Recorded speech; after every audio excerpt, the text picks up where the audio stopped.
Good morning.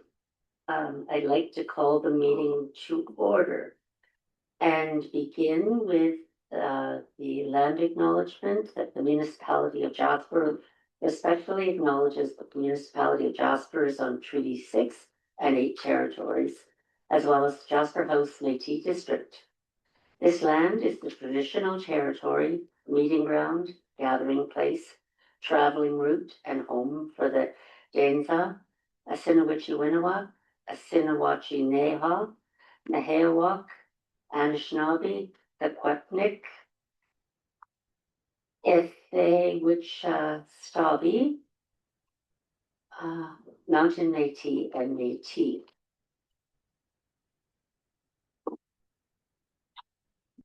I also wanted to acknowledge that 40 years ago this week, Alberta's most deadly train crash happened just east of Edson.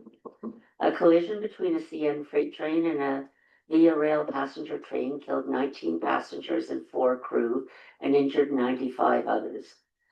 The crews on both trains were long-term Jasper residents, and this event had a profound effect on the Jasper community. A 56-day public inquiry found severe flaws in the culture and safety practices at Canadian National Railway. It forever changed the way that railways operate in Canada. As a railroad community, we are very, very grateful for the enhanced safety for our residents. Many people in our community have a deep personal connection to this tragedy, and this history is still living. So on behalf of Council, our hearts are with you. So with that, we will look to additions to the agenda.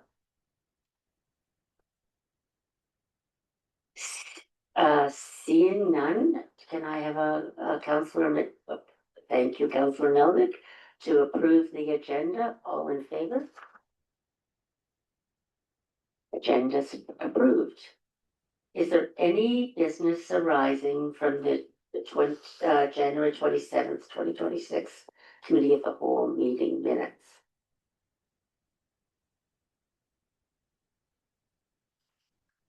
Seeing none, we move on to delegations. Are there anyone who would like to speak to the? Again, seeing no one stepping forward, we move on to correspondence and 6.1. And I believe we have Sergeant Patesi in coming to join us along with Director Nadeau.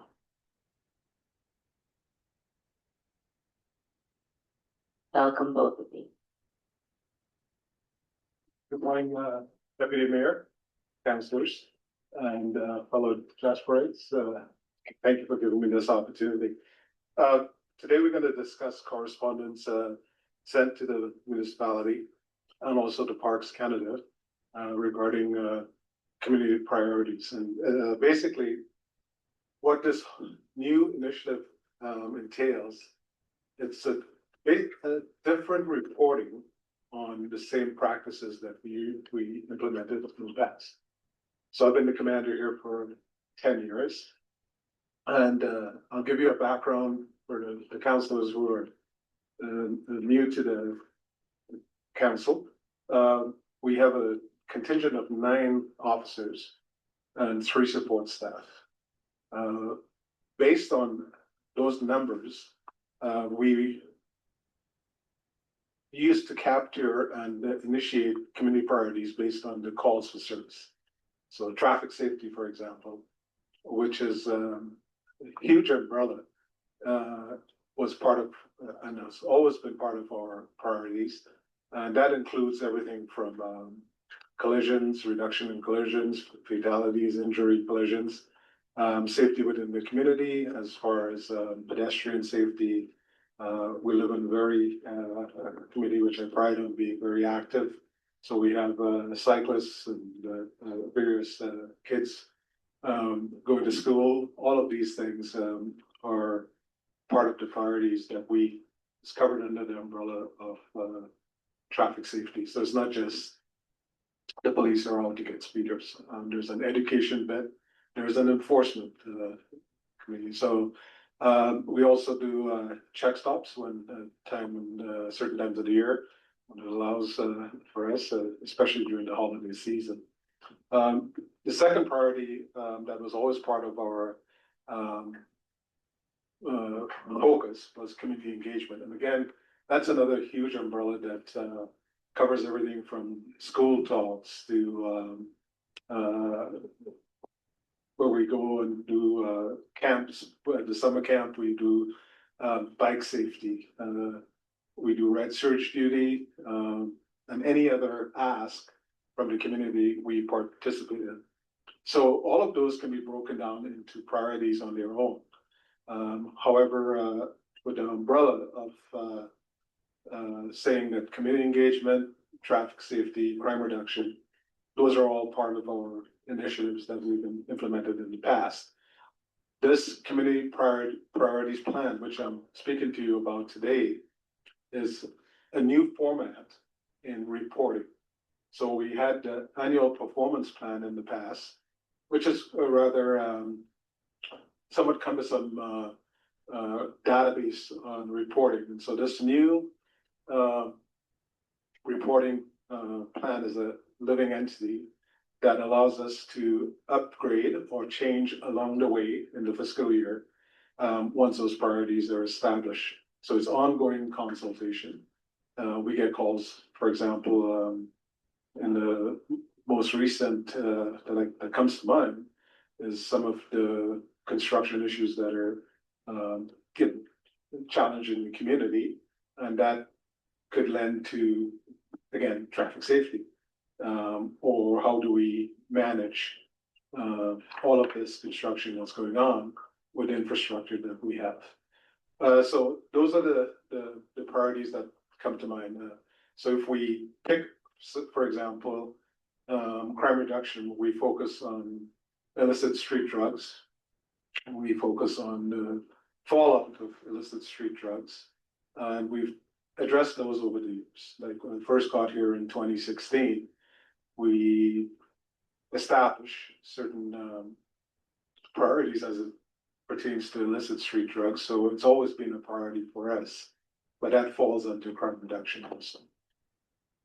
And what I pride our community on and the relationship that we have with Council and Parks Canada is that phone call away or see me in the street, very approachable, and we can always visit. And I get a lot of feedback from the community based on that. I'm going to the post office to check the attachment mail, for example. People approach me and says, "Hey, this is what I've been noticing," and we'll focus on it. So it's always a living entity that we can adapt to. So that's my presentation. I'm open for questions or feedback that council may be appropriate. Councillor Frechette.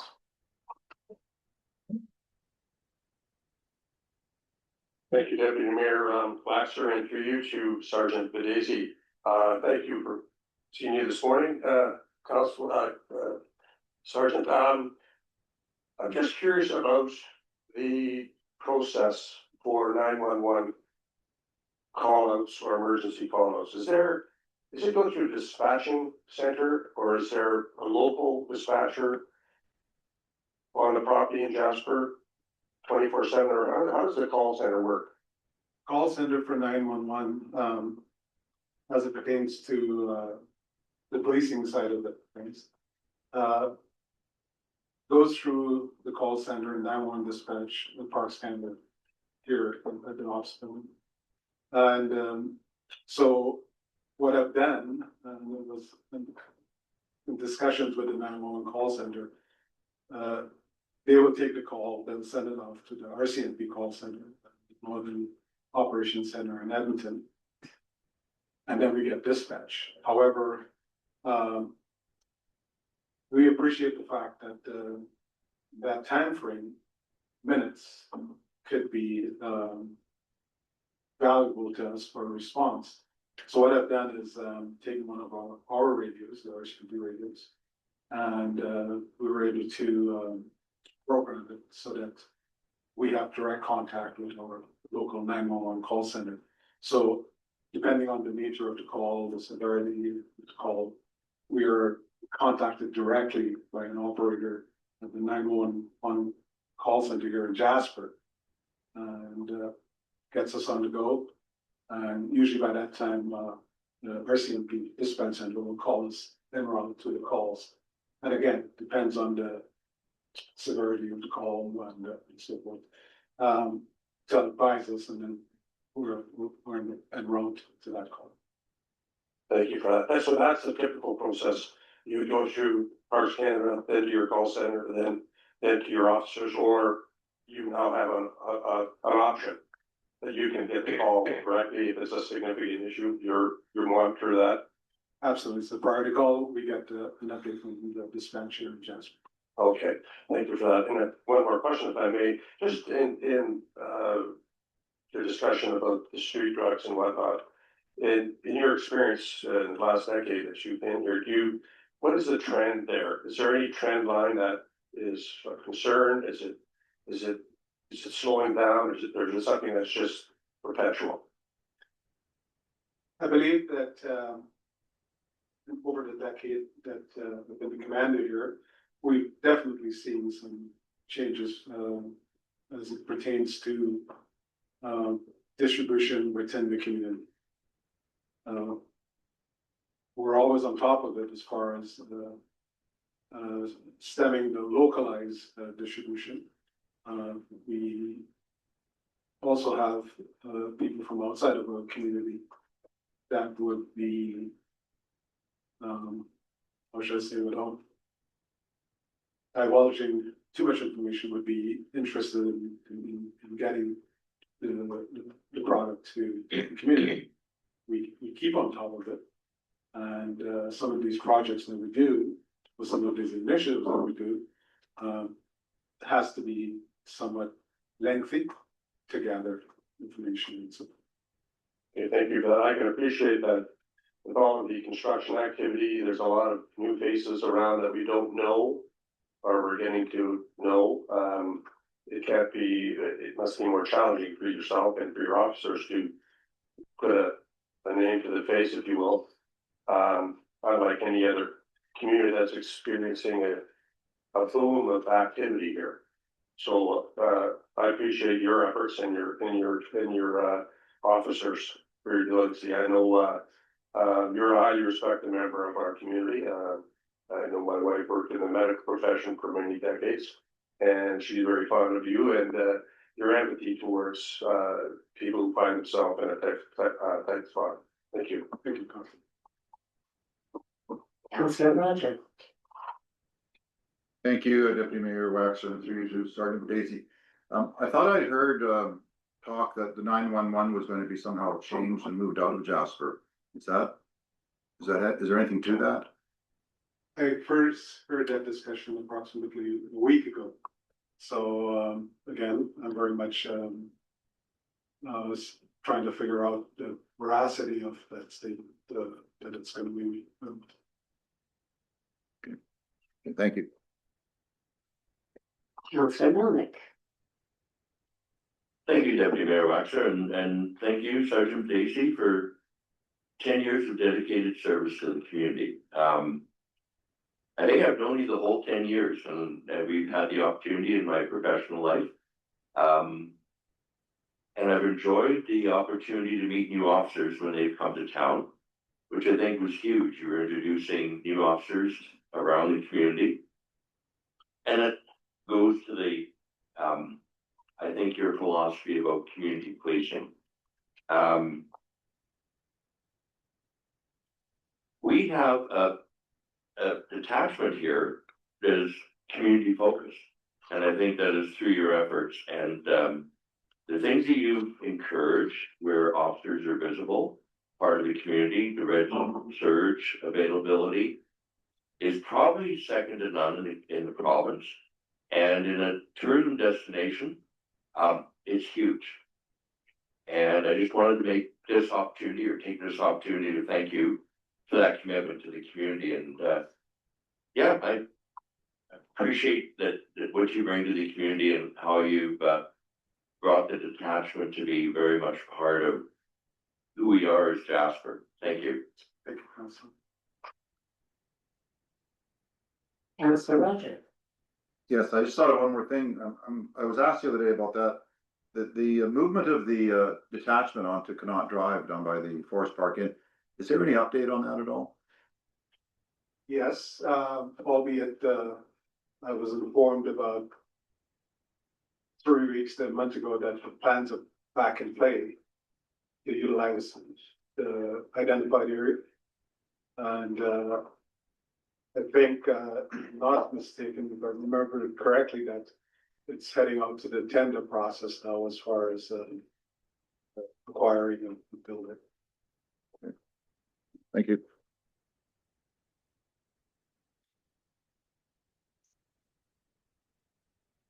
And if I may, I'll do a quick update to address staffing levels that would lend to our implementation. Currently, we're fully staffed. We are having a member transferred out. He leaves tomorrow. He's one of our junior members that came to us about 4 years ago. And he's accepted the posting to Watson Lake. We have a second member identified for transfer. We anticipate his transfer is going to take place at the end of March. We have 2 members identified for replacements, albeit we're hoping that their transfers would be close to that, so we have a bridging the gap. But there might be a month or 2 where we'll be down 2 members.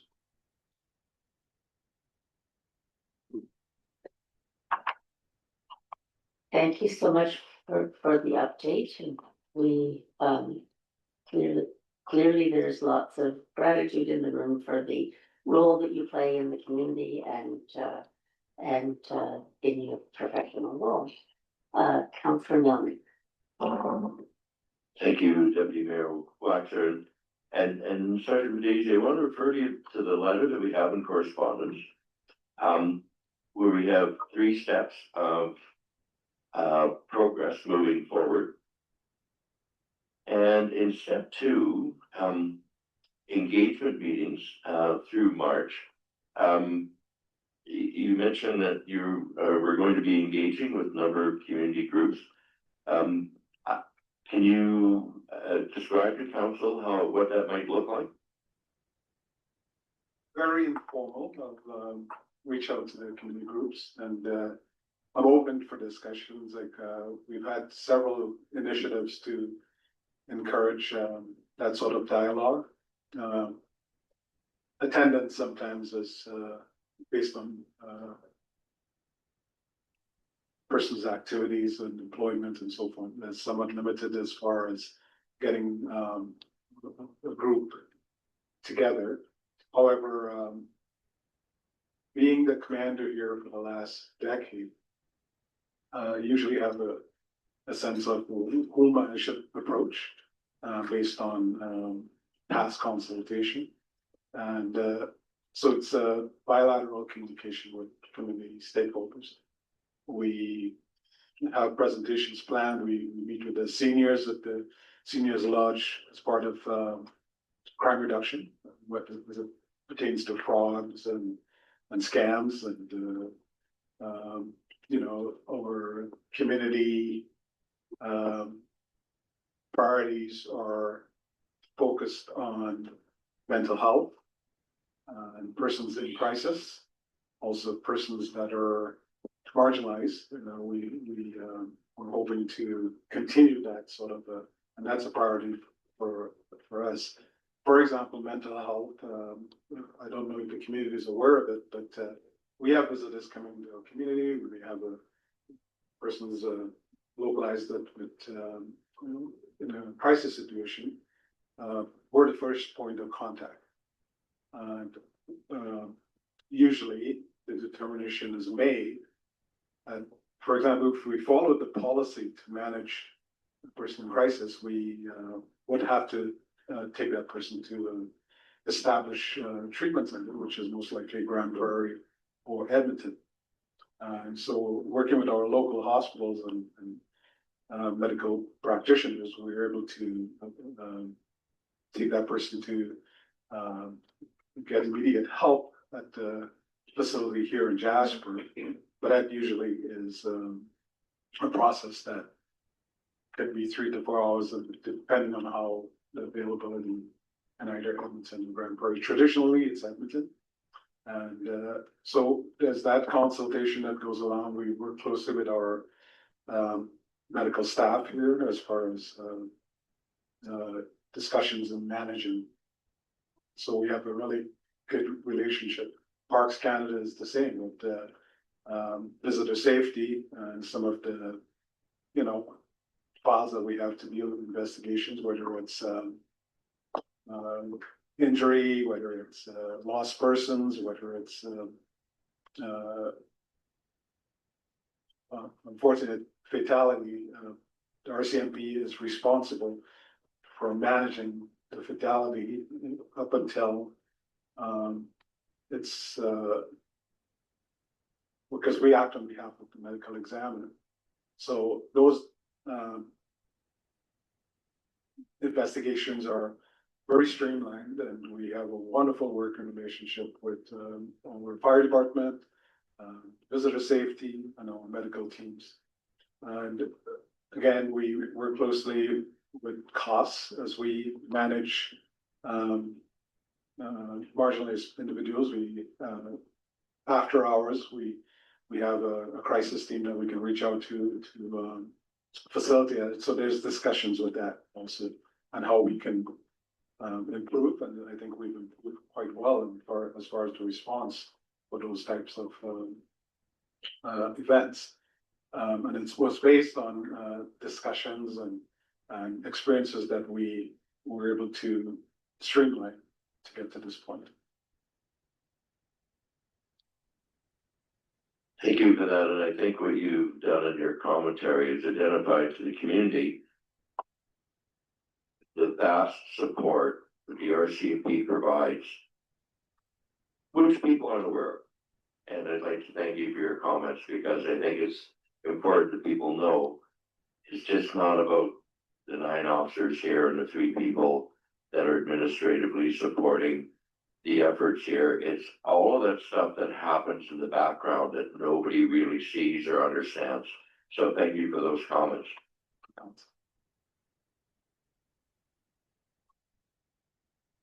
I have a question. In the final section of your correspondence, there you discuss one of the steps in the CPP process is communities consulting with their constituents to gather input. And so my question maybe it is partially to you and partially to Director Natom, if there are plans for consultation. It hasn't been my experience that the municipality has been actively involved in that, but I just wondered if since that was a significant portion of your correspondence, that if that was the case.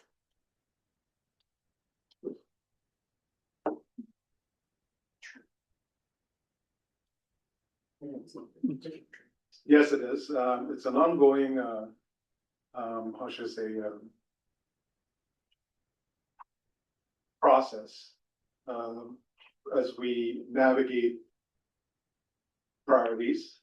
And if we identify priorities, like I said, traffic safety and community engagement, mental health, we want to make it realistic and attainable priorities, because we are a first response policing agency, and we also have calls for service and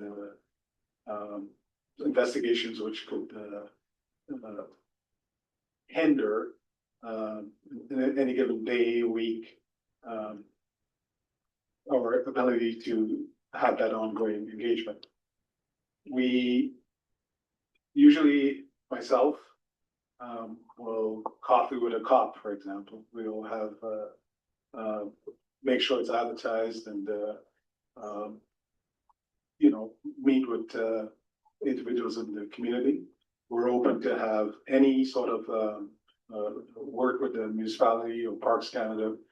We've, some of our bigger employers in the community, we've said, you know, we're willing to meet with the employees that are seasonal and coming in at a certain time of year to lend to some of the situations that we see, to mitigate some of the potential problems that might stem from that. And even working with our community builders, we've had attended safety meetings with crews in the morning and just to discuss some of the challenges that. So I'm open to consultation. Usually for the police, when we design the community consultation, we see the usual attendees. However, if there's a room for sitting in on any initiatives by municipality or Parks Canada or any other stakeholders in the community, I'm open to be part of that.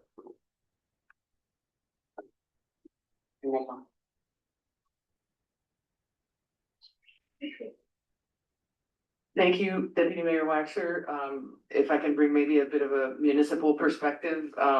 So as you heard from Sergeant Bedesi, our current detachment and detachment commander are quite involved, and council seems to support the community priorities that have been established and keep transpiring.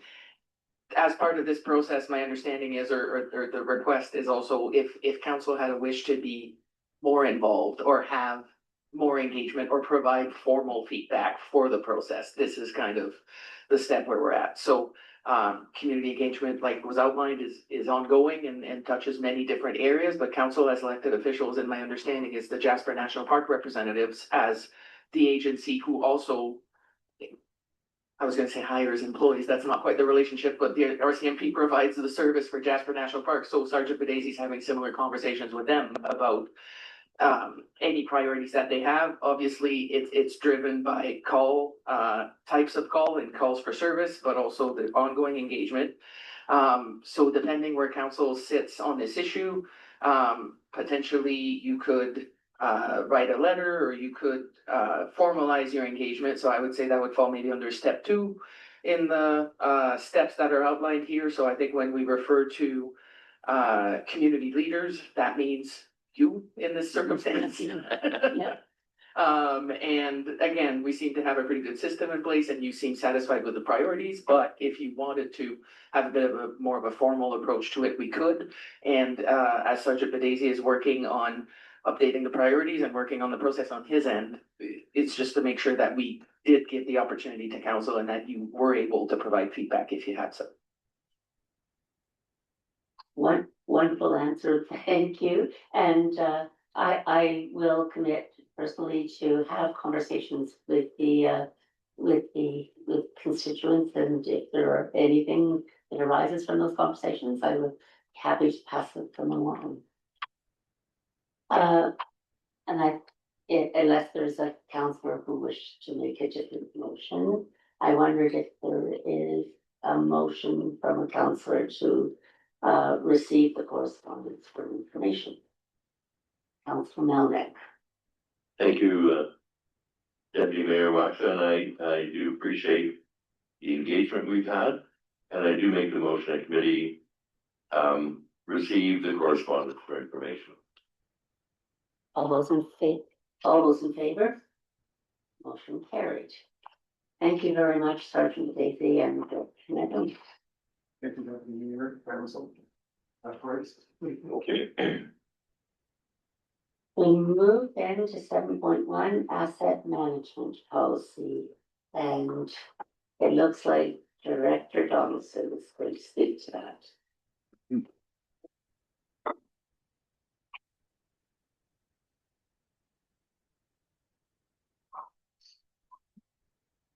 All right, good morning. Today, committee is being asked to recommend that council approve the asset management policy as presented.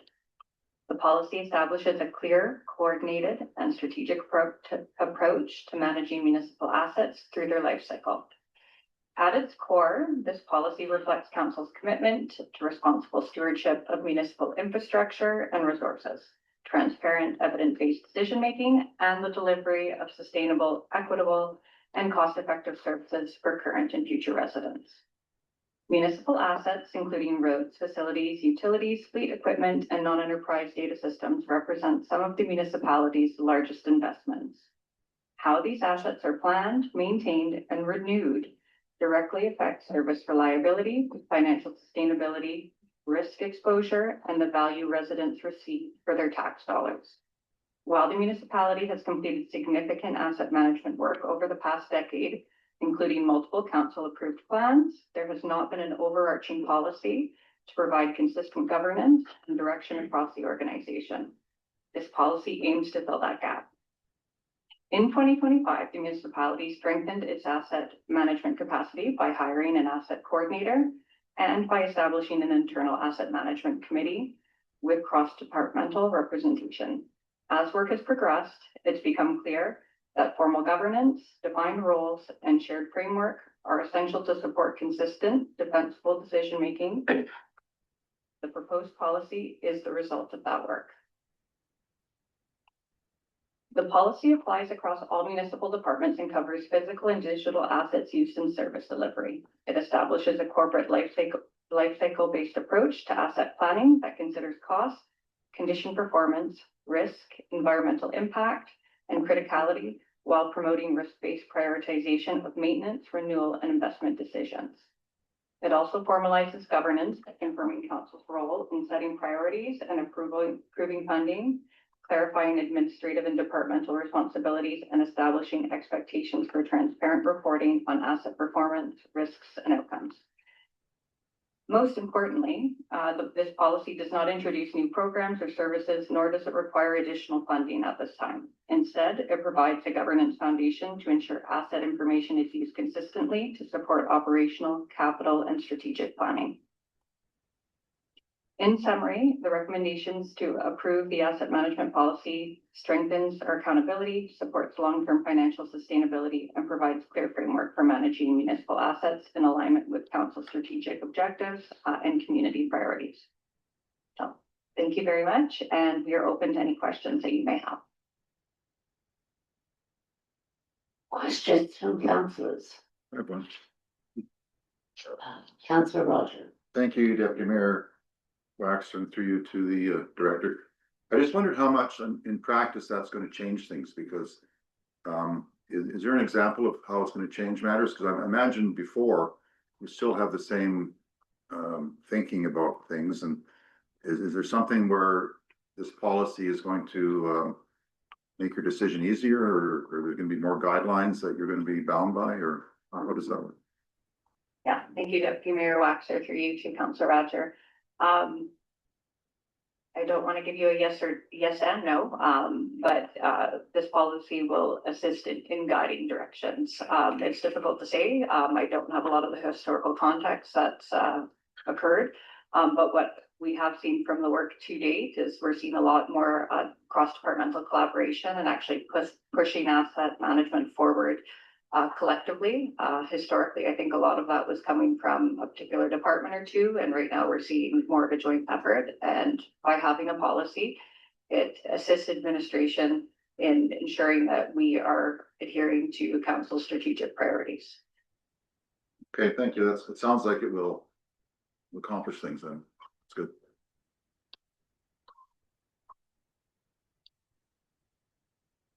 Councillor Melnick and then Councillor Fisher. Thank you, Deputy Mayor Waxer, and I did want to ask a few questions. It's kind of like the nuts and bolts of things. The Asset Management Committee, who are those folks? Yeah, thank you, Deputy Mayor Waxer. Through you to Councillor Melnick, I'm actually going to pass the mic off to Varia Shmigalova Murray here. She's our asset coordinator, and she can provide that response for you. Thank you, Courtney, and thank you for having me here today, Deputy Mayor Waxer and Councillor Melnick. Yeah, I'm ready to reply to your questions. So for the committee, It's me and my manager, Gord Hutton, who is asset manager, and we have representation from each municipal departments. We actually tried a new model. We called it championship model, where we asked each department to allocate a person who are interested and like have some kind of internal drive in asset management and in general gathering data and collecting it and analyzing it this way. So yeah, the committee has people from each department and everyone is staff. Yeah, we don't have any additional people.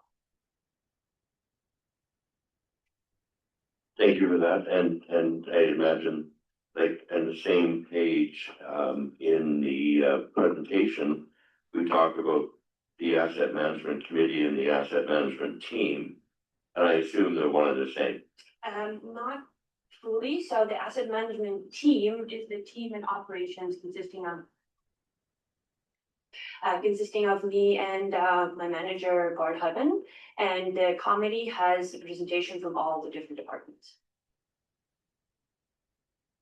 Thank you, and I believe the reason we have decided to go down this route is that by having an asset management coordinated effort, we'll be able to better manage capital projects in the future. And while Director Donaldson said there's no additional funding requested at this time, I believe that what we're going to be seeing in the future is a coordinated request for funding as assets need addressing to continue to maintain them, sustain them, or replace them. Thank you, Councillor Melnick there. Yeah, not just capital projects, but things like project planning, budget forecasting, prioritization. That's what this committee will assist us with. And just to provide on the comments just made here, the asset management team, they act as subject matter experts. However, they are not voting officials on the committee. So it really is set up in a way that we have agency from each of the different departments in which to further these goals throughout the organization.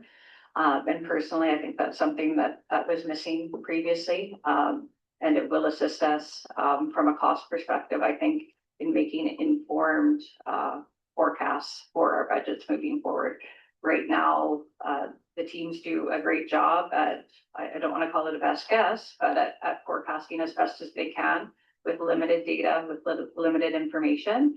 And this is going to enable us to forecast much more accurately and enable us to make data-driven decisions. Thank you for that. And what I envision is we're moving from a reactive to a proactive scenario, managing assets of the community. Yeah, thank you, Councillor. That's absolutely it. We want to be able to forecast and look ahead and be able to ensure that tax dollars are spent appropriately, and that we're not over committing ourselves to projects that we simply cannot afford. This will enable proper financial stewardship based on risk prioritization. Thank you to both of you.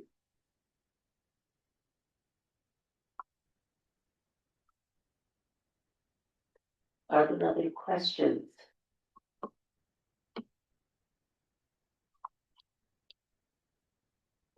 Would someone then like to make a motion? Councillor Roger.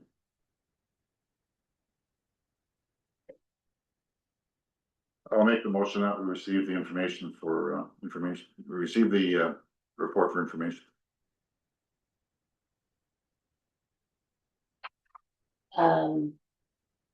And as presented? As presented. Deputy Mayor Roxer, just in by way of process, so Administration has proposed a policy to the committee. Only all of council in a regular council meeting can approve a policy. So the process step that we're looking for here is for committee to acknowledge the policy. There's an opportunity had you wanted to make any changes. But the next step would be to recommend that council approve the policy as presented. So it is sort of taking it from this level where council sort of as committee hearing about it, opportunity for change or input, and then recommending it forward to council for approval. So the recommendation in the attached RFP is that committee recommend council approve the asset management policy as presented. So again, moving it from sort of the stage one up to council for consideration for final approval next week. So I'll amend the motion to comply with what Mr. Gibbon has told us there. Okay, any debate? I'll call the question then. All those in favor? Motion carried unanimously. We move then to 7.2, adoption of Jasper offsite levies bylaw. And it looks like CAO Gibbon would like to speak to it along with Director Sanders. Thanks very much, Deputy Mayor Waxter. I'll just sort of speak on process here, and while our subject matter experts are getting seated. The recommendation in front of you today really is about moving a discussion along through a process. It's not about finishing a discussion today or necessarily about the technical merits, although I imagine some of the discussion about the technical parts of the offset levy bylaw will come up. The recommendation in the report today is that council acting as committee today, recommend that council next week give first reading to the bylaw. And that first reading starts a process which would create an opportunity for the public to provide input into and their views on the draft bylaw as it's being presented. So just for everybody's level of comfort, we're not asking you to make any decisions today other than should this process, should we create the opportunity for public to have input through a public hearing. And so you'll see in the recommendation that the first recommendation is that committee recommend that council give first reading, and that committee recommend council set the date, time, and location for a public hearing in March. So again, we're not asking you to make decisions about the merits, the technical details of the proposed bylaw. We're really asking you to start that process so we have a forum for the public to provide, the public and stakeholders to provide their input at the public hearing in March. I'll pass over to our team that can guide you through the RFP that sets the context and be able to answer any type of questions you might have. Good morning, Deputy Mayor Waxer. I'm here simply to be a bit of a segue from CAO Gibbon to our town planner, Marley Pollock, who will present the RFD for you today about the offsite levy bylaw update. Go ahead, Mr. Pollock. Okay, perfect. Thank you, Bill. Thank you, Beth. Appreciate that. Okay, good morning, committee of the whole. I'll start by briefly just explaining to everybody here what an offsite levy is, because that context is going to be really important just for our discussion today. An offsite levy is a charge that a municipality collects as a condition of development when that development creates additional demand on our infrastructure. In Jasper, the offsite levies are limited to water, wastewater, and stormwater. The underlying principle is pretty simple and well established in municipal practice. When development results in net new growth, that growth should contribute to the cost of the infrastructure that growth relies on. So rather than those costs being absorbed by the existing tax base. It's important to note that to be very clear about what offsite levies do, but also what they do not apply to. They do not apply to things such as like-for-like rebuilds, where you're not creating any additional dwelling units or any additional non-residential gross floor area. With that context in mind, the item for you today is the adoption of the 2026 Jasper offsite levies bylaw. Administration is requesting that committee recommend first reading of the bylaw and set a public hearing on the matter for March 17th, 2026. The municipality's current offsite levies bylaw was adopted in 2015. Since that time, the cost of building and upgrading infrastructure has increased significantly, and our understanding of Jasper's long-term servicing needs, they have evolved. So as a result of this, the existing levy rates no longer reflect the true cost of growth-related infrastructure. Over time, this creates a structural funding gap where infrastructure needed to support net new development is increasingly funded by the existing tax base and existing businesses through general taxation. The purpose of this new bylaw is to modernize how Jasper collects these levies and administers levies. Specifically, it is intended to clearly define when levies apply and when they do not, provide predictability for not only builders, but also developers and businesses, increase transparency around how the levy funds are managed and reported, ensure that growth contributes fairly to the infrastructure it requires, align levy rates with current evidence-based infrastructure costs, and then ultimately we want to ensure that our bylaw meets the requirements under the Municipal Government Act as well. The levy rates proposed in the bylaw in front of you, these are not arbitrary numbers. These are based on technical work completed through two documents, the Jasper Utility Master Plan, as well as the Offsite Levy Update in 2025. Both of these documents were prepared by a third-party engineering company, ISL Engineer. These documents identify existing infrastructure capacity where upgrades or expansions will be required to support net new development and provide a defensible methodology for allocating these capital costs. Under the proposed bylaw, residential development will be charged on a per net new dwelling unit basis, and non-residential development will be charged on a per square foot basis of total net new gross floor area. Bylaw also includes annual CPI indexing. So basically what this would do is this is intended to prevent the situation we're currently in, where rates do tend to become outdated and disconnected from the real infrastructure costs over time. Administration also undertook both industry and community engagement as part of developing this new bylaw. So back in July of 2025, we hosted 2 targeted sessions that were held with builders and industry professionals, most of whom are participating actively in the wildfire rebuild. In January of 2026, we hosted an additional 2 public sessions. These 2 sessions were more so targeted for residents and not necessarily builders. So we definitely saw some themes come out of that. Across both of these groups, the feedback was relatively consistent. Participants wanted to clearly understand the rules around when levies do and do not apply. They wanted greater transparency around how the funds are used, and a reassurance that rebuilds would not be penalized. And in this case, we're specifically talking about like-for-like rebuilds. So those themes are directly reflected in the proposed bylaw in front of you today. It explicitly confirms that only net new development triggers an offsite levy. So that means if you're not creating additional net new dwelling units or additional non-residential, commercial, or institutional floor area, this will not apply to you. From a financial and administrative perspective, all levies collected under this bylaw will be held in a dedicated reserve funds, and these funds will only be used for water, wastewater, and stormwater capital projects that can be directly attributed to net new growth. Council under this new bylaw will also receive annual reporting outlining levies imposed, collections, expenditures, and any outstanding balances, just to really ensure that accountability and that oversight aspect of the bylaw.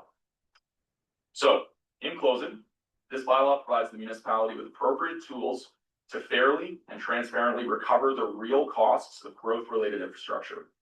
It improves clarity for residents and industry, and also protects the general tax base in supporting long-term infrastructure and our housing objectives. The administration is now recommending that committees support first reading today and set a statutory public hearing for March 17th. All right, and at this point, we'd be happy to answer any questions. Councillor Roger. Thank you, Deputy Mayor Waxer, through you to our speaker. I noticed when I was reading through the material that there was significant reductions for green energy in the past bylaw. And I was amazed how significant it was, 60, 70, 80%.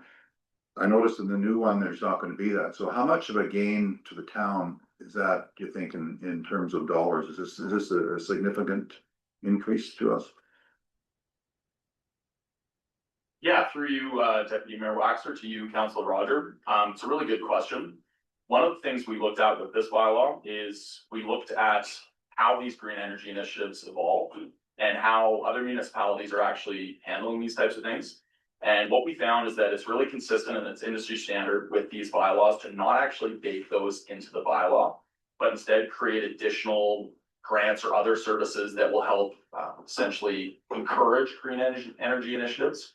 A lot of those are also baked into building code compliance reviews and energy efficient reviews, right? So really for us, industry standard is not to have these types of things baked into the bylaw. And this was at a recommendation to us from ISL Engineering and Reports, as well as legal counsel when they looked at the bylaw. So, yeah, so we're gonna move away from that strategy. And it will make a significant difference, do you think, in the amount we're going to be collecting? Through you, Deputy Mayor Waxer, to you, Councillor Roger, the intent here and the numbers that we have given to you, these are numbers that were provided to us again in an engineering context, right? So as far as the significant difference is considered, that is probably correct. But what we need this bylaw to represent is the actual numbers associated with net new development and how we're going to pay for them, right? So really it's that evidence-based engineering work that's provided us these numbers, and it's stated to be financially responsible as a municipality and to ensure you have enough money in your infrastructure reserves to cover these kinds of projects. This is what we should be charging based on all the engineering reporting. So The bottom line is that we hopefully will have enough now to pay. We won't have to subsidize it from anywhere else. Is that fair enough to say? CAO giving. Thanks very much, Deputy Mayor Waxer. Maybe I'll just speak to 2 points, that historical perspective about that past reduction that was built in the past bylaw. I think it's irrelevant.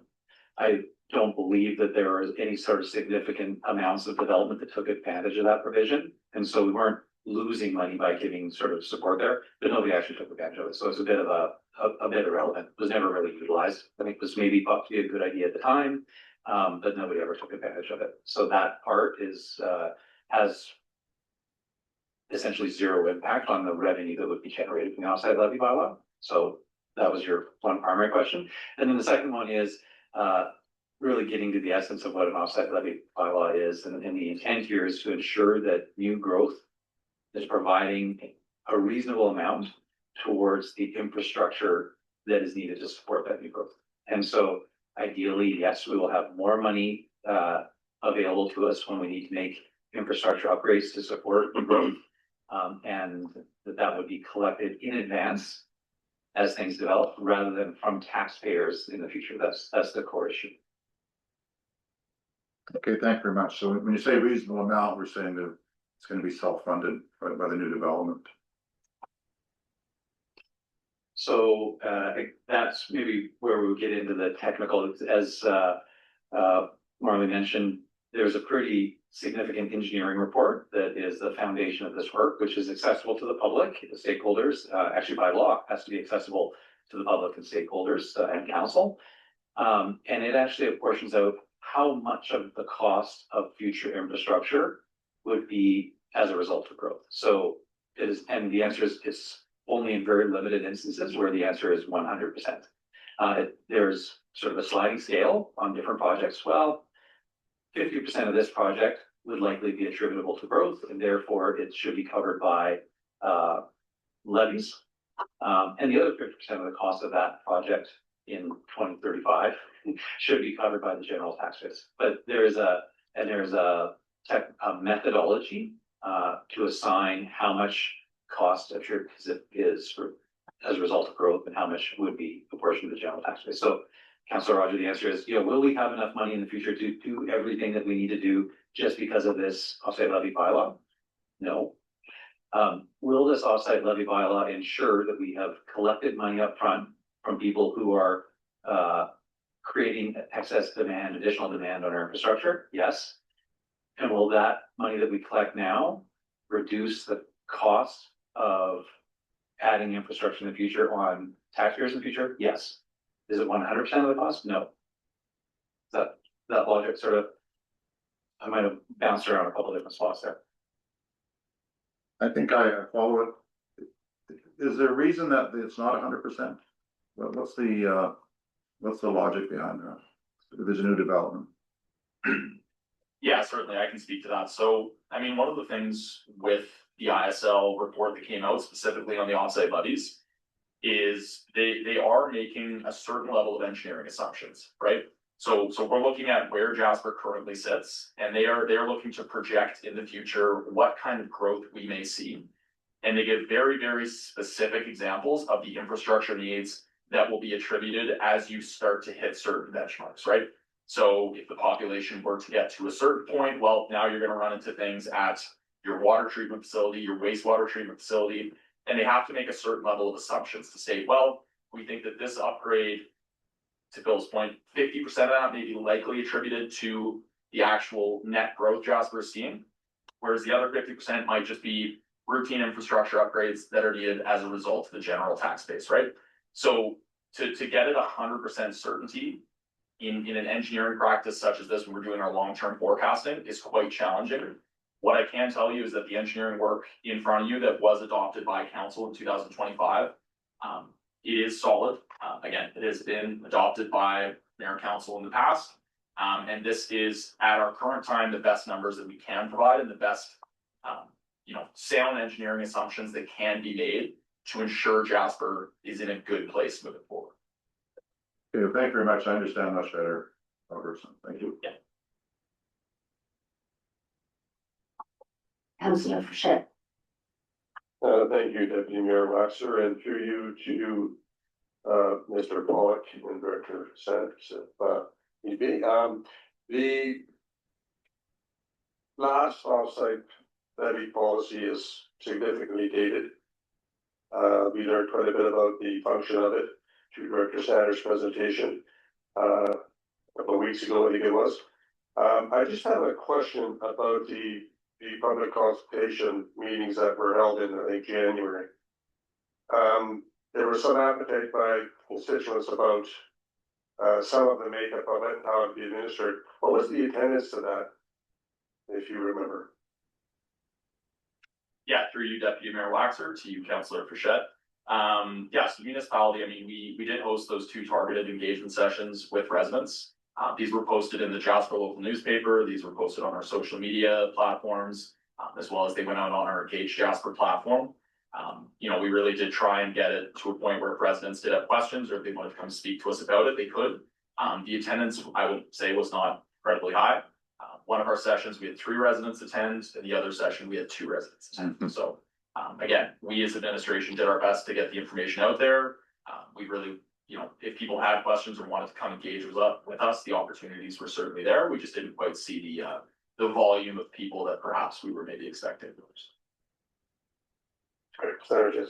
Yes, Deputy Mayor Waxer, I'll compliment Mr. Pollock's remarks with adding that for the 5 residents that came, it was valuable for them. One person had a really quick question, popped in, asked the question, got the answer and left. Another resident needed to talk about offsite levies, but also a range of other things. So it was a good opportunity to connect. So while the number is low, the value for the 5 that attended was fairly. Thank you. Yes, I think the reason I asked the question is we've had presentations in the past to council regarding the opportunity to be heard and to be enlightened, if you will, on these decisions that we make.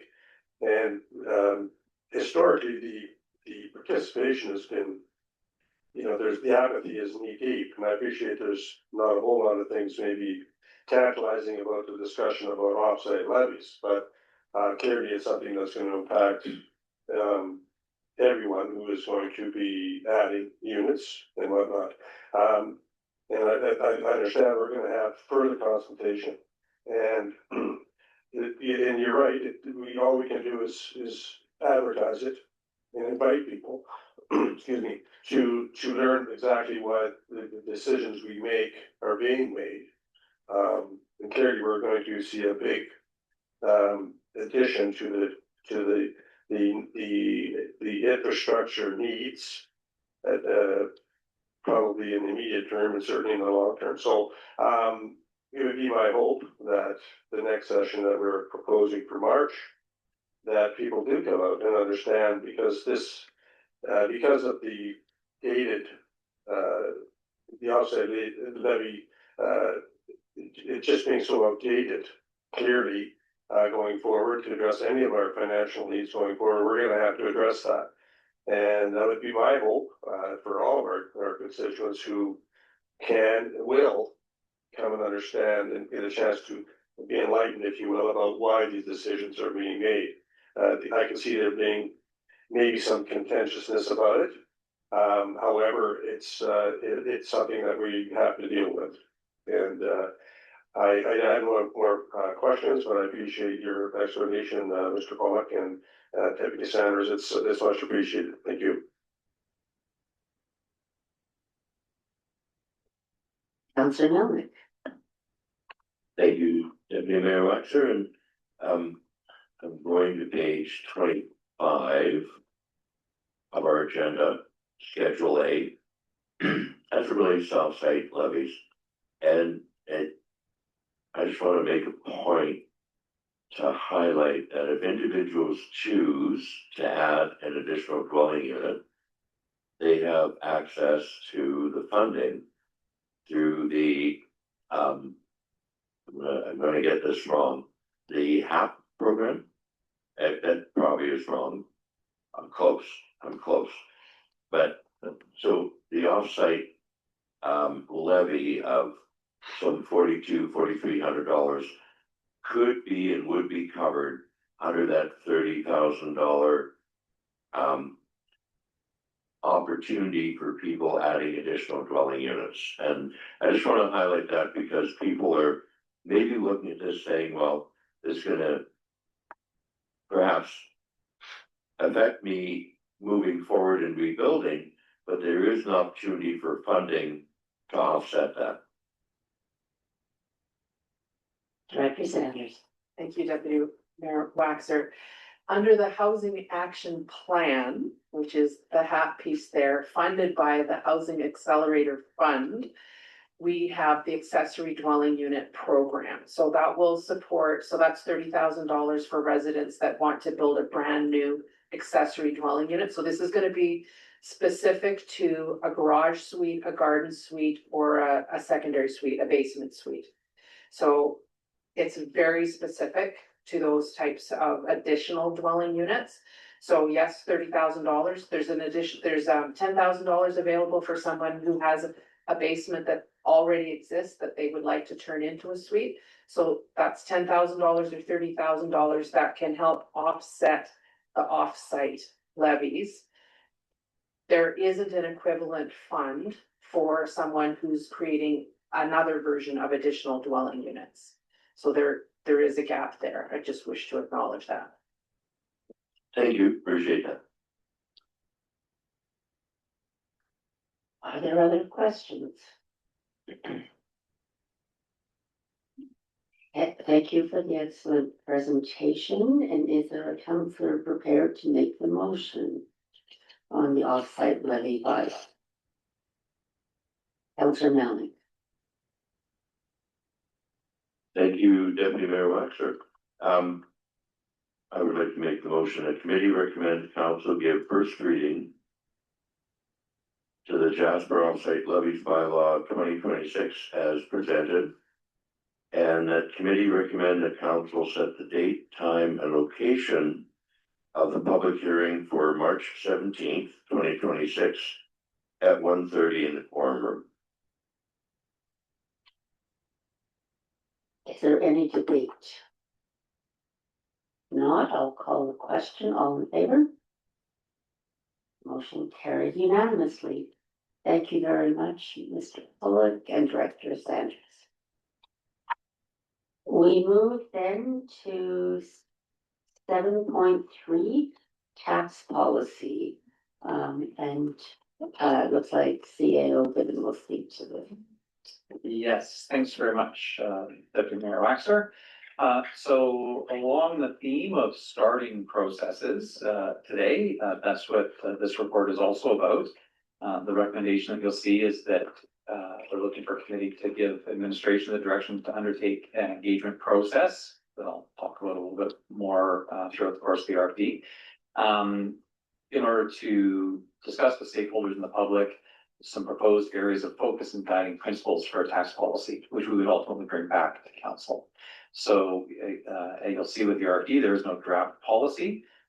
This issue is one where we believe will be a high level of interest and a wide range of views. And so it's useful before developing a policy, sort of baking it, even half baking something, that we should go to stakeholders and get their input first. And that's really what administration is recommending. So council will know that there's often a lot of discussion about who pays for what and what the tax burden is of different classes of taxpayers within communities. Jasper's no different there. The past council gave administration specific direction back in May of 2024 to start to get into this longstanding issue. And they chose to take a policy approach and directed administration to develop a draft property tax and business tax policy prior to the 2025 budget discussions. Or shortly after May of 2024, we had wildfire network was really set aside for nearly a full year. In May of 2025, we returned to council and council affirmed that they were still interested in looking at this issue, and they directed administration to conduct a workshop to look at the residential business tax split. We conducted that workshop with council in August of 2025, the past council. At that time, the council today passed a direction to administration to develop a tax policy and return to a meeting following the municipal election. So this is that return following the municipal election. Here we are. And as I say, administration is really recommending a process for how we can engage stakeholders and some high-level principles and focus areas that we would engage them in discussion on. So first, the key areas of discussion from administration's perspective and understanding the nature of the conversation over the years, administration will propose that any policy should probably consider things like the share of municipal expenditures funded through property taxation. There are other types of revenue that come from user fees, from grants, and there's probably some worthwhile discussion to say, what is a reasonable share of the costs of providing municipal services that should be funded through property taxes versus through other sources? Another area of focus would be the distribution between residential and non-residential property tax classes. This is the key issue that comes up quite frequently. We hear from the Chamber of Commerce and other commercial property owners about a 5-to-1 mill rate split. That's the thing that I think is commonly discussed. And this is about the distribution about out of all of the money the municipality would collect through property taxes. Do we want to have a discussion about how that should be apportioned out between the different classes of taxpayer? Another area would be whether or not other communities are useful comparators. Does Jasper wish to regularly compare itself to other communities to understand, how we line up? We have a couple of unique things to Jasper that aren't seen in a lot of other Alberta municipalities that have led to significant discussion. First is the tax treatment of co-op housing. Jasper actually has a large number of housing units that are explicitly restricted in how much they can appreciate, how their value changes over time. And it's limited. And that means that their tax bills are also limited in comparison to similar properties that are sort of free market properties. And so there is a discussion to be had about whether there's a need to improve equity between co-op properties and market rate equivalents. Another unique to Jasper issue is the treatment of private home accommodations. I think Jasper has a really well-developed practice of recognizing that a private home accommodation has a commercial nature to it, that there's a revenue opportunity. And so we have, again, a well-developed system of taxing the portion of a PHA that is used as a commercial enterprise, or the portion of a residence that is used as essentially a commercial enterprise, being a PHA, at the commercial rate, but we don't actually have a policy foundation for that. It's a well understood and practice that I think administration and PHAs understand, but there's no foundation for it in council policy anywhere. I think it's an inherited practice perhaps, but formalizing the treatment of PHAs would be another issue. And then broadly discussing, so if there was any change that might arise from a policy, what might transition look like? Is it something that happens in the course of 1 year? Is it something that happens over the course of many years? So those would be the areas of focus. And again, you can see at this point, we're fairly high level, but we would expect that we would develop some information for stakeholders so they can understand the details of those issues and context, so they can provide meaningful input.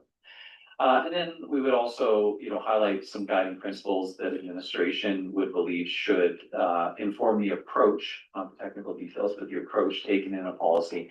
And those, again, are pretty high level: transparency and predictability, equity and fairness, affordability and community resilience, economic competitiveness, evidence-based decision-making, and adaptability over time. So those are the areas of focus and guiding principles that administration would propose should be used in the development of a policy. Council, as committee here today, might have some input on those areas of focus. Maybe there's something we missed. And council would say, well, wait a minute, we also need to have a conversation about X issue. And now would be the time to let administration know that, so we can go and engage on whatever X issue is. In terms of so maybe I'll pause there and just ask if there are any questions or comments about the areas of focus and guiding principles before I share with council how we would propose to engage the public and stakeholders on those two different areas. Any questions on the areas of focus? Councillor Fischel. Thank you, Deputy Mayor Waxer, and through you to CEO, given the PHA sector, if you will, it doesn't, so it is now presently taxed differently from a single family home or a multi-family home. Deputy Mayor Waxer, yes, so the current practice is that the portion of your residential property that is used as a PHA is evaluated, and then a percentage of your total value of your residential property is taxed at the commercial mill rate. So a hotel, typical commercial hotel pays at the 5 rate.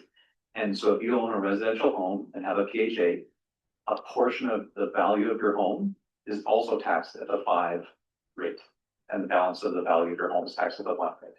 So I think it's a pretty, it's a very good system. I think it's reflective of trying to balance commercial uses and ensuring that there's not a disparity between a hotel that's operating, in the typical hotel, and something that's operating a sort of a micro hotel of 1 or 2 rooms in a PHA. I think other municipalities are maybe moving towards this. It's a long-standing practice in Jasper, but from an administrative perspective, we can't find a council policy that's directed why that happens. And so we're suggesting that could be formalized in an attached policy. Okay, thank you for that. So, what we're really looking for is, well, 2 questions. One is the PHA, they all have licenses to run a PHA. Is that the correct terminology? That's correct. Okay, so they have a license. So when you get a license to run a PHA out of your home, then are they consistent across the board, or does it depend on the number of rooms you run, or how is that administered? So at this time, the municipality has a single rate for business licenses. So a 40-room hotel and a single room PHA operator both pay the same amount, which is about $187 for annual business license. So we only have one business license fee for all categories of businesses. Are related, but separate issue, and administration is actually undertaking a business licensing system review separately from this. So, to be clear, so the number of square feet per se, if you run out of your house, is what your cost is based off of. I'm just trying to get a sense of the taxation piece. Yeah, so it's not exactly per square feet, it's the number of bedrooms, and that says what percentage of your overall assessment of your property would be taxed at the commercial rate. And again, so the number of bedrooms or the area that your PHA occupies in your house doesn't change your business license fee. Same business license fee for whatever hotel, 2-bedroom PHA, 1-bedroom PHA, plumber, all the same business license, with a separate issue. The number of bedrooms that you have impacts how much of, what percentage of your overall assessment is taxed at commercial rate. I see, okay, there are two different charges, one is for the license, the other is for your mill rate, for your annual tax base. Correct. Okay, so what we're looking for then is a policy to get a clear understanding as to why and how we administer it this way. That's right. Okay, thank you. Other questions? I think you're free to continue, CAO. Okay, thanks very much, Deputy Mayor Waxer. So, understanding that there's a lot of, exactly as we saw with PHAs, there's a lot of underlying detail that we would want to prepare information and be able to educate the public on how things work today, and give them some context so they can provide sort of informed input. Administration would propose essentially a 2-step process, where phase 1 would be education and principle setting. We would do that with an in-person workshop, where we would invite, obviously, business-focused organizations, commercial property owners, general residents, PHA operators, co-op residents, and all taxpayers to participate. We would have breakout sessions where different stakeholder groups might be able to give targeted opinions from their perspective, and so a general resident who doesn't have a PHA, who isn't in a co-op, and who doesn't own commercial property might have a different perspective and different input than somebody who fits into one of those groups. And so we look to find specific input from each of those identified groups. We would build materials to be able to, again, ensure that people are being asked questions and provided background information that allows them to understand how things operate today, provides them real numbers and context, rather than just sort of abstract principles, and then says, okay, based on how things operate today and these actual numbers, what's your input on how we might want to do things in the future? We would take similar materials and similar questions and also offer that through our Engage Jasper online platform. So there's an opportunity for the public to participate either in person at this in-person event or online, which would be important for Jasper residents or property owners, taxpayers who are remote and not in the community at the time. So we would gather the input from stakeholders and participants in both that in-person and online engagement opportunity. We would gather that to draft some policy alternatives, some different concepts, and based on what we heard, here is a couple of different policy alternatives. We could do things like this, or we could do things like that. And then we would seek feedback on those policy alternatives so that we could allow people to see some options and allow them to provide their opinion on the actual options. And then we would take information from both of those engagements, the in-person and online one at the very start, as well as the feedback on the policy alternatives. And we'd use that information to draft a final policy recommendation that we bring to the committee of the whole, where it would be publicly discussed and debated. So you can see there's sort of a multi-step process here, but understanding that this is really the perennial issue, property taxes. But this issue actually has a whole bunch of different niche components.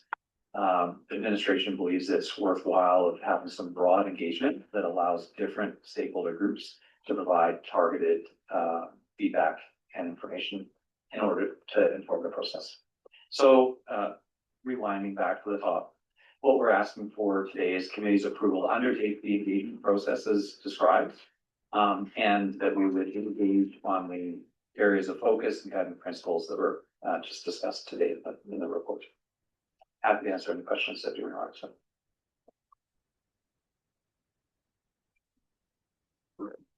Councillor Roger.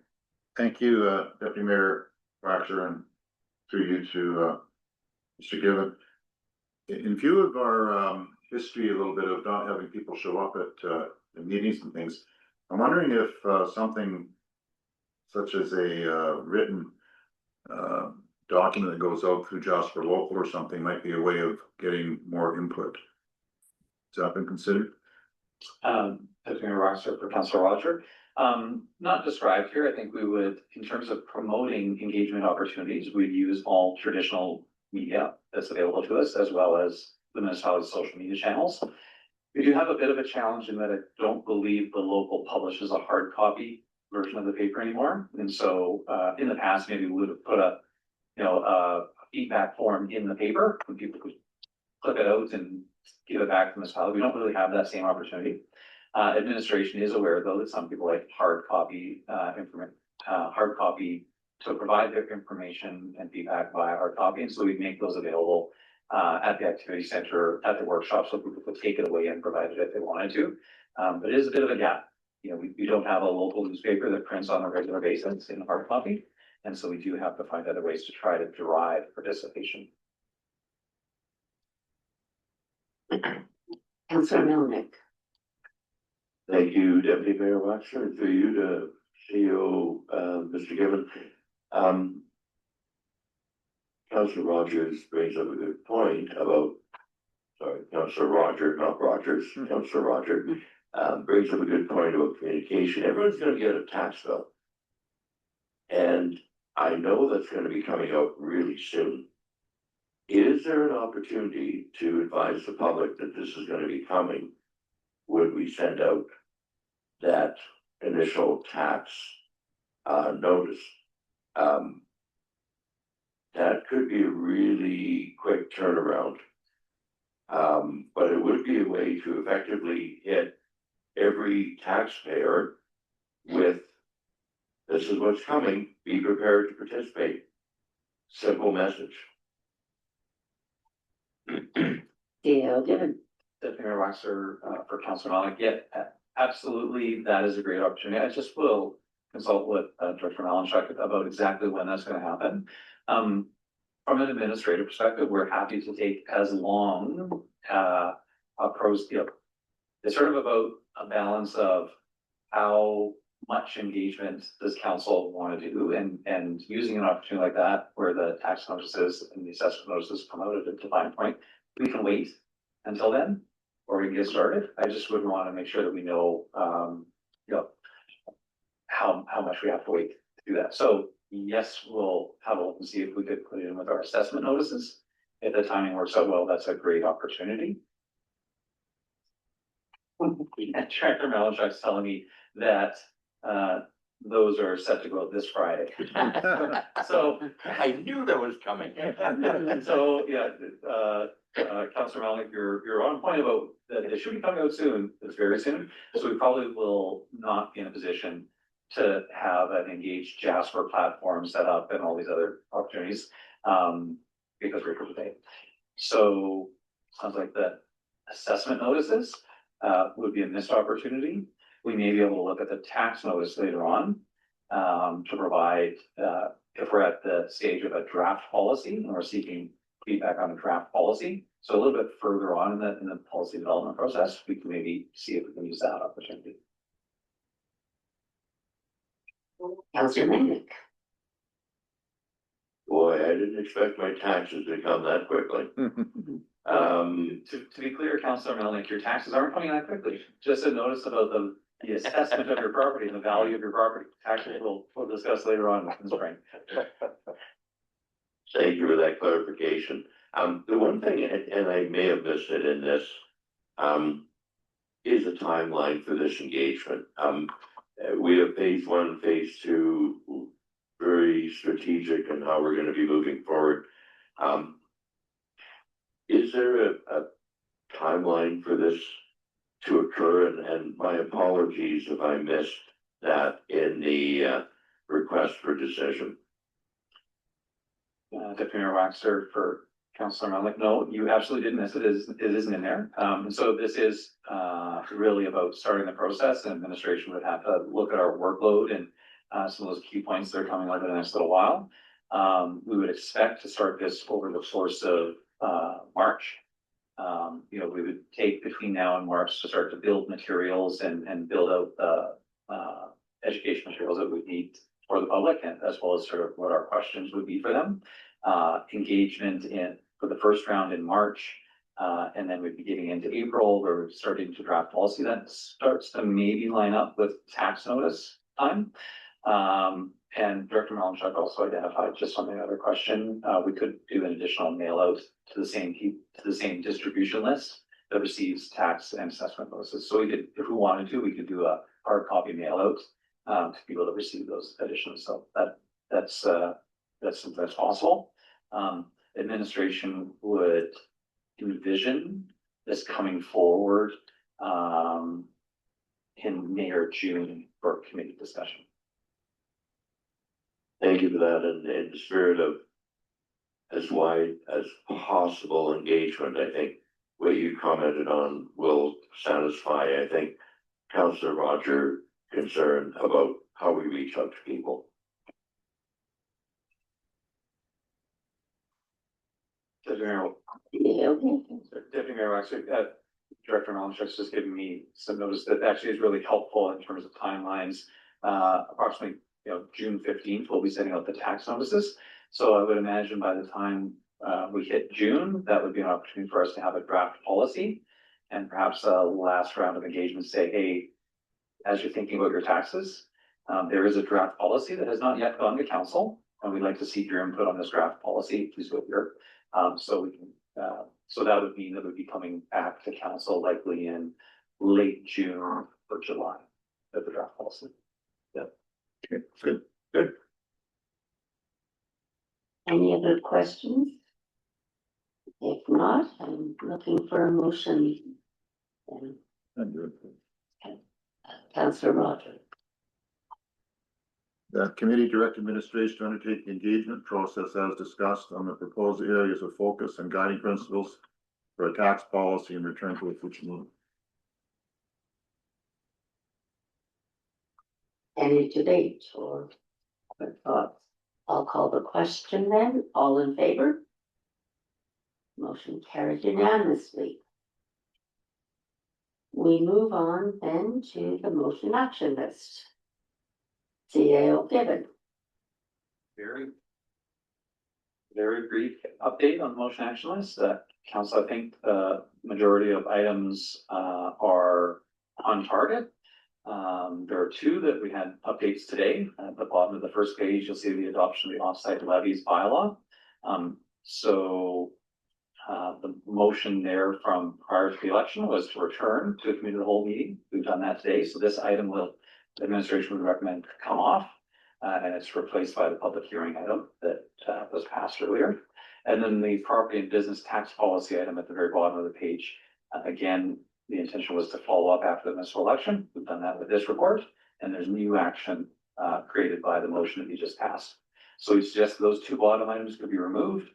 By way of update, the Parcel CH access road, really talking about the local improvement levy. The administration has met on that, and we expect to be able to bring a recommendation for a forward process later on this month.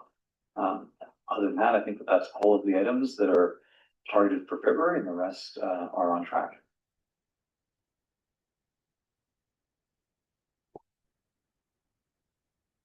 Thank you, Councillor Roger. Yes, thank you, Deputy Mayor Braxton, through you, Mr. Given. I just thought that perhaps the public should have a comment, as we talked about yesterday, about the transit, and that perhaps our direction is changing a little bit as we discussed.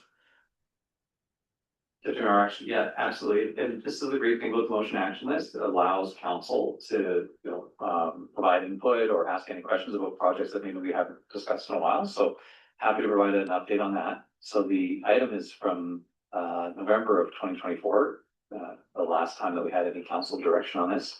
At that time, administration had presented the results of the request for proposals, where we only had one submission. And given the timing around the fire, administration recommended that we cancel that request for proposals. Council supported that and gave us the direction to come back later on. Since then, administration has approached the federal government to request a change in scope to our previously approved grant. The grant is specific to the purchase of electric buses and associated equipment. And administration has made a formal request at the administrative level to reprofile that grant to allow us to procure conventional fuel vehicles. And we're still waiting to hear back from the federal government. Our understanding is that it's through the bureaucrats and sitting with the political officials in the federal government. And so that's why this RFP is on hold. Administration isn't currently pursuing anything related to electric buses. In fact, we're pursuing a request to the feds to allow us to buy conventional fuel vehicles. We've seen other municipalities be approved for similar requests. So we expect that there's a good probability of success with that, but we do need that formal sign off from the federal minister before we can proceed. So there wouldn't be any action on this item until we get a confirmation from the federal level of that.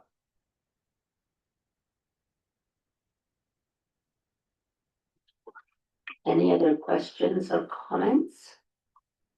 If not, is there someone willing to make the motion regarding the motion after this? Councillor Bichette.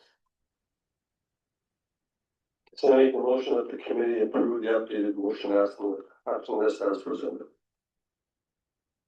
All in favor? All in favor?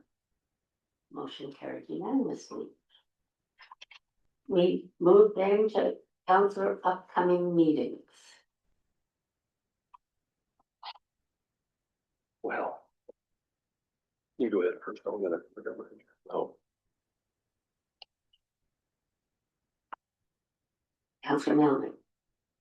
Thank you, Deputy Mayor Waxler. We have an opportunity tomorrow to attend the Chamber's speaker series where Ron Holman and Christine Loth Brown will be in attendance, and I plan to be there.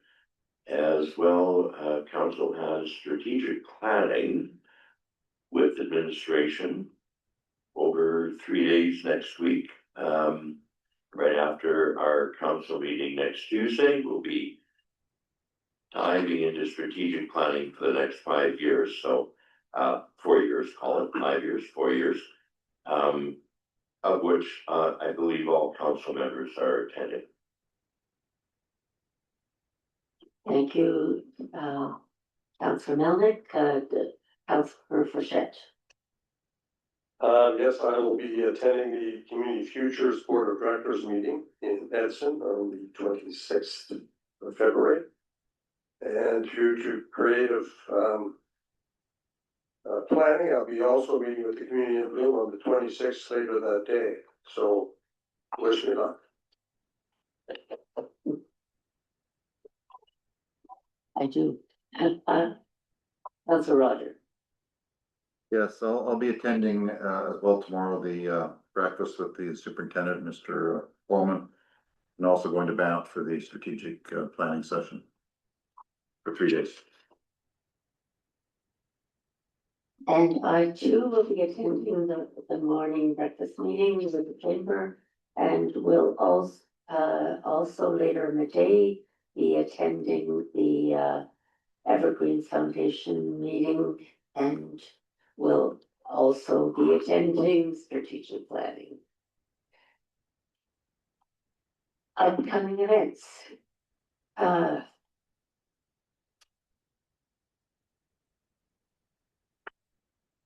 guess that, is there anything to add?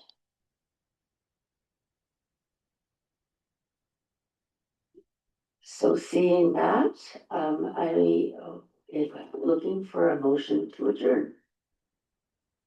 Councillor Bichette, all in favor?